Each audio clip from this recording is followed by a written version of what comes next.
bon après-midi à toutes et à tous, bienvenue sur Maritima pour votre traditionnel rendez-vous avec le football, avec l'Olympique de Marseille. C'est le bar des supporters avec le fidèle des fidèles, Jacques Bail. Salut mon Jaco. Salut les amis. Et un invité qu'on prend toujours plaisir à recevoir. Il a fait le déplacement de Marseille à Martigues. Il n'est pas venu à pied, non, on aurait pu le penser, mais c'est Titi, bon, Thierry Mode, mais pour nous c'est Titi, c'est lui le boss. Comment ça va mon Titi ? Ça va, bonsoir Karim, bonsoir Jacques, bonsoir à tous, ça va très bien, merci. Alors, si tu es là aujourd'hui, c'est bien entendu pour parler aussi de l'actualité de l'Olympique de Marseille, mais avant toute chose, on va parler de ton actualité personnelle parce qu'elle est riche, elle est physique. Oui. Tu vas partir dans quelques jours pour disputer le marathon des sables. Ouais. Raconte-nous tout ça. On trahit le secret. Juste avant de démarrer cette émission, tu nous as montré une photo de l'ancien Titi. Oui. Qui n'était pas physiquement aussi affûté que celui d'aujourd'hui. Je confirme.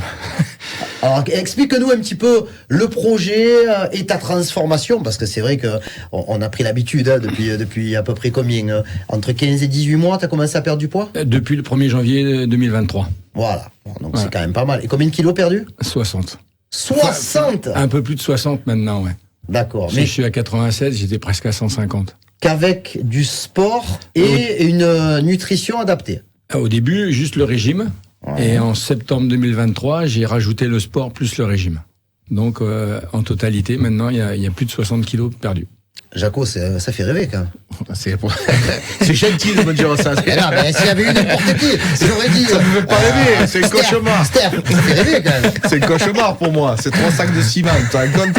Non, mais bien sûr, c'est tout simplement prodigieux ce qu'il a fait. C'est un mental hors norme. Sincèrement, je serais incapable quand il te raconte ce qu'il fait à l'âge que nous avons, parce qu'on se tient de peu. Mais c'est fantastique. Moi, aujourd'hui, je n'ai pas la santé nécessaire de faire autant d'efforts répétés, régulièrement.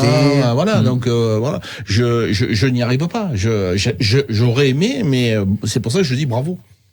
Bravo, bien sûr, oui. Est-ce que tu peux nous expliquer un petit peu le cursus qui t'a amené à faire tout ça ? Quand j'ai refait mon tatouage là sur un salon de tatouage sur Marseille, là, j'ai rencontré mon coach là, Moussa Diallo, qui m'a présenté ce défi pour mon association, les Lueurs de l'Espoir. Et on voit bien sur la manche. C'est joli. Et il cherchait quelqu'un.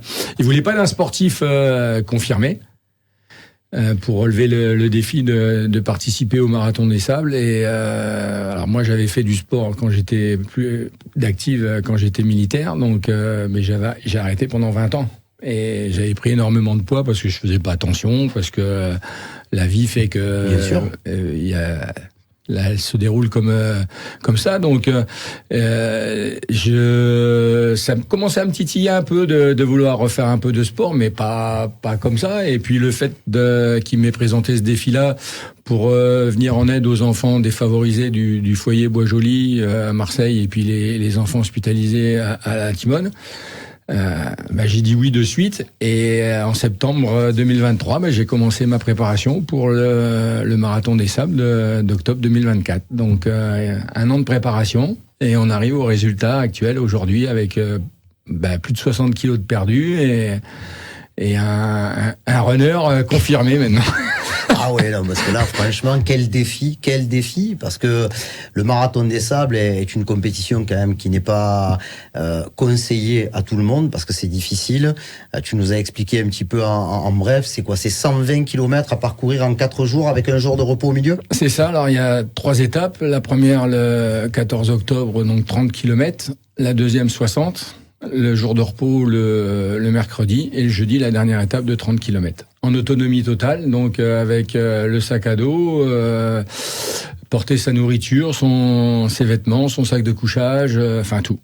Et donc vous le faites à deux, parce qu'on voit, pour tous les gens qui te suivent sur les réseaux sociaux, on voit quand même ta manière de t'entraîner, elle est plutôt en groupe, mais pour cette compétition-là, pour plein de raisons qu'on peut comprendre aussi, qu'elles soient financières, qu'elles soient aussi pour défendre et représenter ton association, vous faites ça à deux avec Moussa. C'est ça, le coach et moi.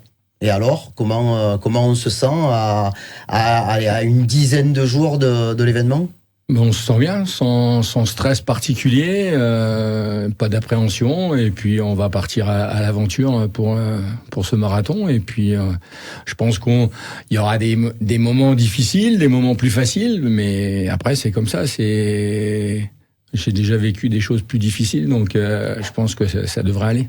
Bon, et ce qui est sûr, c'est qu'il n'y aura pas de recrues au moment où tu seras au Marathon des Sables, et donc tu n'auras personne à accueillir. Allez, tu ne vas rater personne. Je vais rater personne, et il n'y aura pas de match non plus, puisque c'est la trêve internationale. Oui, bien sûr, on reprendra le 20 avec un déplacement à Montpellier. Jaco, alors on a parlé bien sûr de la transformation physique, mais il y a le côté sportif, le côté santé, parce que faire du sport comme le fait Titi, même si c'est pas donné à tout le monde de pouvoir s'y remettre comme ça après 20 ans d'interruption, et ce volet social, puisque ça représente une association, ça représente des enfants malades qui, pour certains, pour les membres de l'association, pourront aller au Maroc en 2025. C'est quand même...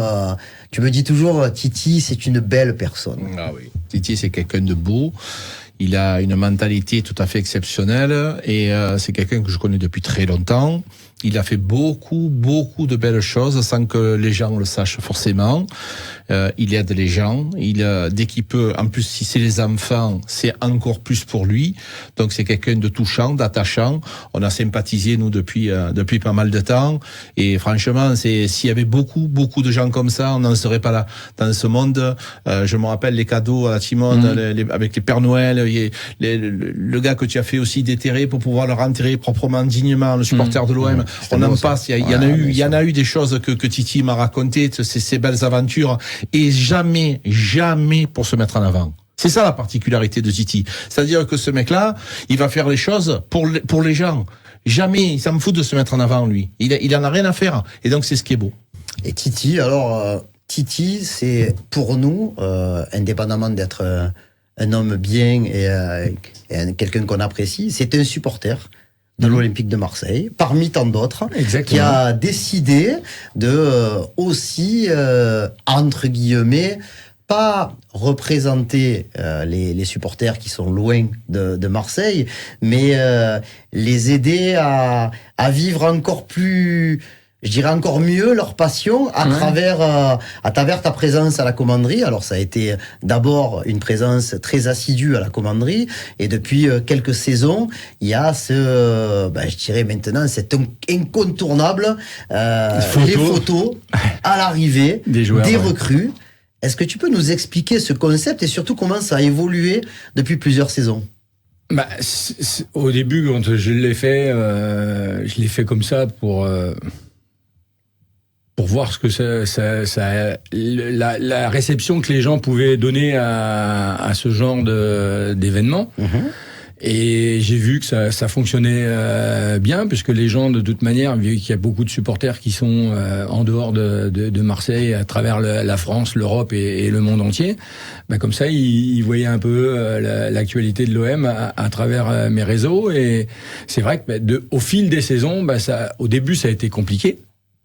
Parce que tu faisais, il faut le dire, tu faisais tout par toi-même, on est d'accord. Ah oui, je fais toujours tout par moi-même, quoi. Oui, mais c'est avec les années, l'expérience et le lien que tu peux tisser sans que ce soit tes amis avec l'Olympique de Marseille, c'est un peu moins difficile maintenant. Maintenant, on va dire que c'est un petit peu moins difficile que les premières saisons. Et c'est vrai qu'au fil des saisons, c'est devenu une vraie tradition, et que maintenant, les gens, ils officialisent le transfert que s'il y a la photo avec moi, et sans la photo, ils croient pas au transfert du joueur. Donc, c'est ça qui est juste incroyable, quoi. Donc, et maintenant, c'est les gens, ils attendent les 2 périodes de mercato annuelles avec impatience, parce qu'ils attendent les photos des arrivées des joueurs. Donc toi, tu peux pas prendre de vacances dans ces périodes-là? Non, je suis jamais en vacances pendant ces périodes-là. C'est quand même quelque chose de particulier. Est-ce que tu as une anecdote à nous raconter sur une des photos que tu aurais prises avec un joueur? Est-ce qu'il y a un truc qui te saute aux yeux quand tu repenses à ces dizaines de photos?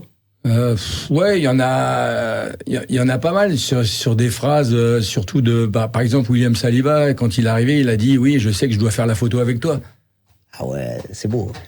C'est beau. William Saliba, que l'on salue et que l'on félicite pour sa victoire 2-0 hier en Ligue des Champions. Je ne sais pas contre qui, mais bon, je sais qu'il a joué et qu'ils ont gagné 2-0. Mais bon. Et après, maintenant, il y a pas beaucoup de communication souvent, puisque les joueurs, quand ils arrivent, ils sont assez pressés puisqu'ils doivent partir faire la visite médicale rapidement et parce on passe pas beaucoup de temps avec eux quand ils arrivent. Donc après non, il y a des joueurs comme ça. Par exemple, cette saison, j'ai trouvé le joueur qui était vraiment heureux d'arriver à Marignane. C'est le dernier joueur qui est arrivé le 15 septembre.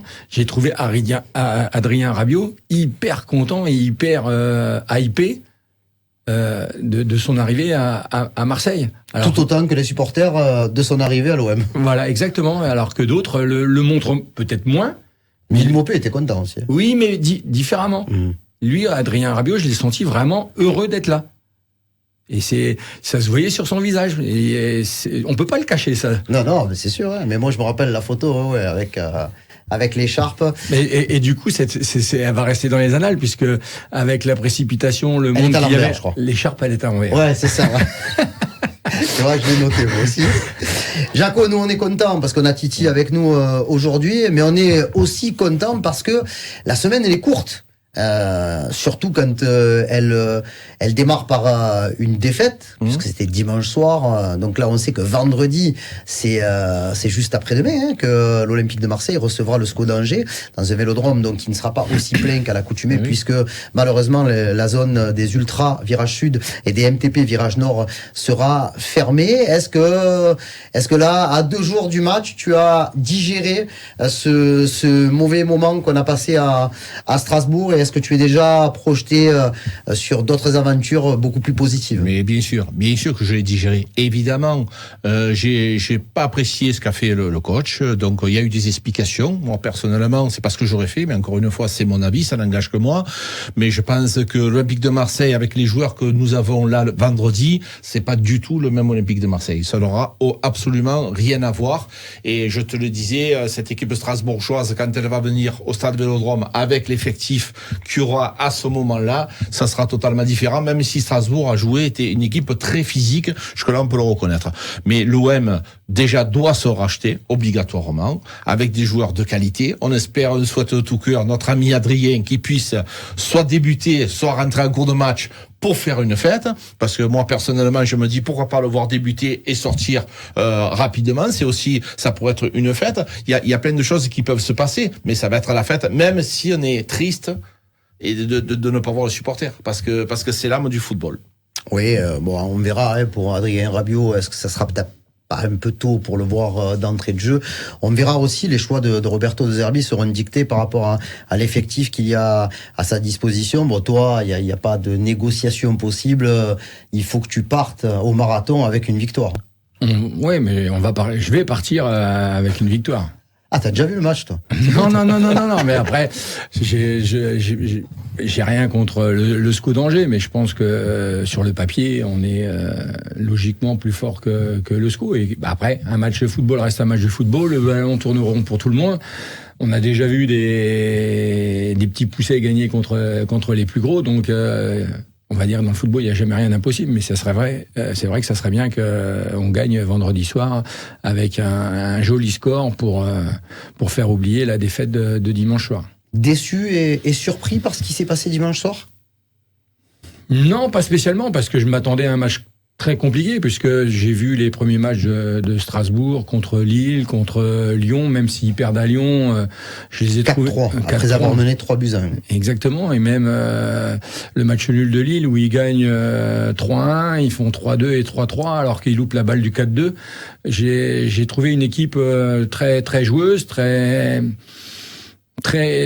qui se projette rapidement vers l'avant, un peu dans le même style que nous, hein, parce que l'entraîneur, j'ai oublié son nom là, Liam Rosseigneur. Rosseigneur, l'anglais là, je trouve qu'il les fait super bien jouer, puis avec des jeunes joueurs. Moi, je pensais que dimanche ils allaient baisser physiquement à partir de entre la 60-70e minute, et finalement ils ont réussi à tenir le match tout le temps, et surtout avec ce pressing individuel qu'ils ont réussi tout le long du match, quoi. C'est ce qui nous a coûté la victoire, parce que au mieux je pense qu'on aurait pu ramener un point si Petrovic n'avait pas sorti ses parades extraordinaires. Comme on voulait de l'autre côté quand même, hein, parce que les deux gardiens avaient fait un gros match. Les deux gardiens font un gros match, et en plus leur attaquant loupe beaucoup de situations dangereuses, donc l'un dans l'autre. Je sais même pas si on aurait pu ramener quelque chose de positif de Strasbourg, même si on avait égalisé. Peut-être qu'ils auraient réussi à marquer derrière un deuxième but. Donc après, c'est une défaite qui servira pour le reste de la saison. On l'espère. Jaco, on était très heureux à quelques jours du déplacement de l'OM au Groupama Stadium par le retour de Leonardo Balerdi.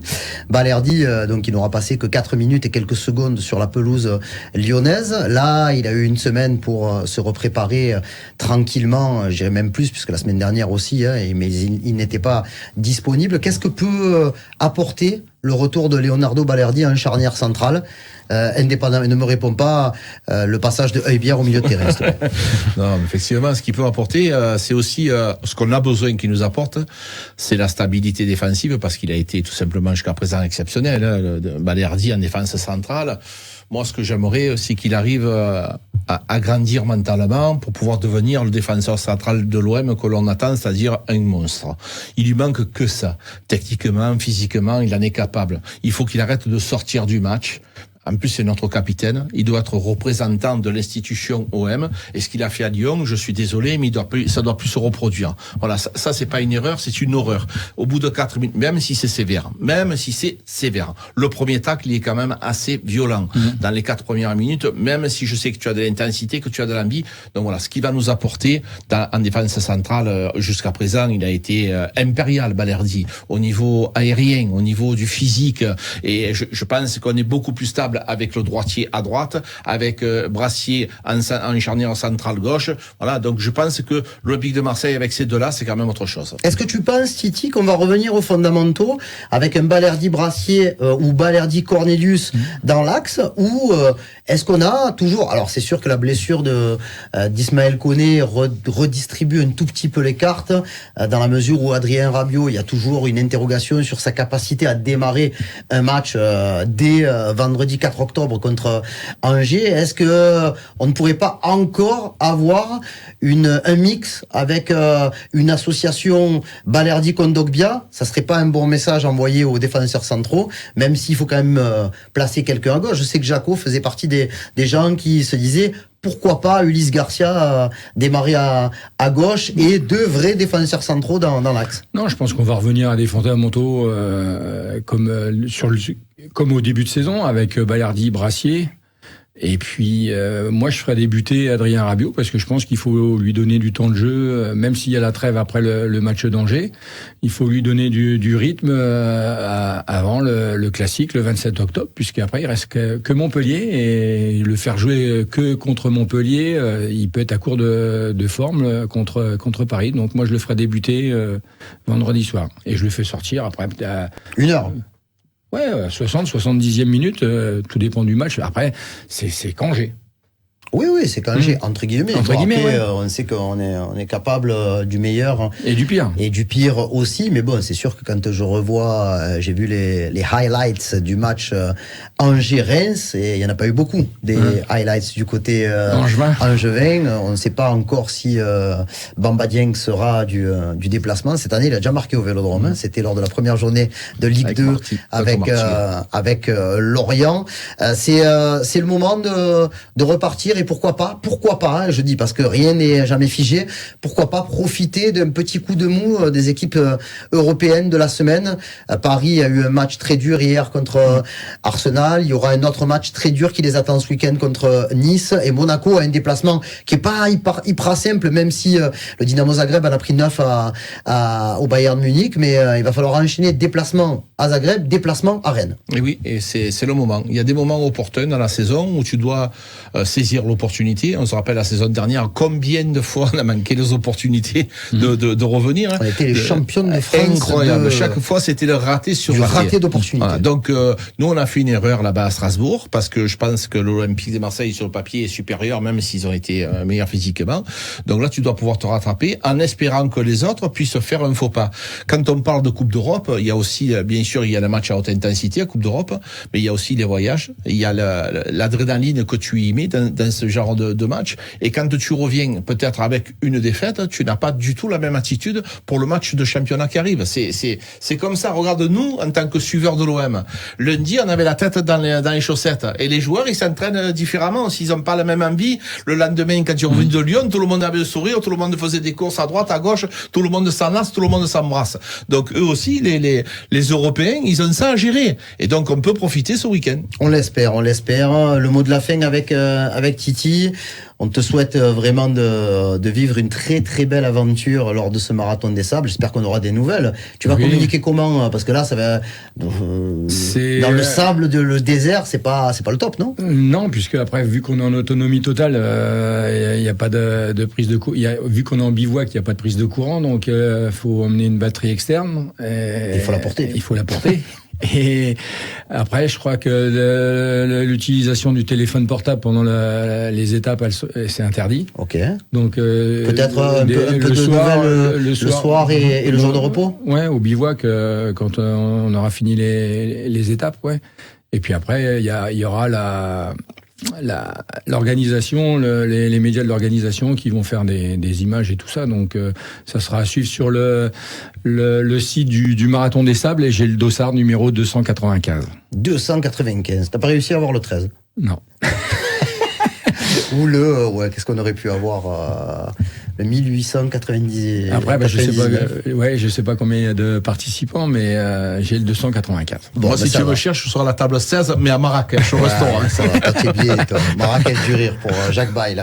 Merci beaucoup, mon Titi, d'avoir été Karim, de m'avoir invité. On te souhaite vraiment de passer du bon temps, même si je sais que le bon temps est fait un peu de souffrance sur le plan physique, mais on a confiance en toi. On a mis une pièce sur le dossard 295. Merci, c'est gentil. Merci, mon Jaco. Merci, les gars. Rendez-vous demain, même heure, même endroit, pour le prochain bar des supporters. On reviendra sur la conférence de presse, puisque demain, il y a une conférence de presse à 13h à l'Orange Vélodrome. Bonne soirée à toutes et à tous, et à très vite pour parler du bar des supporters.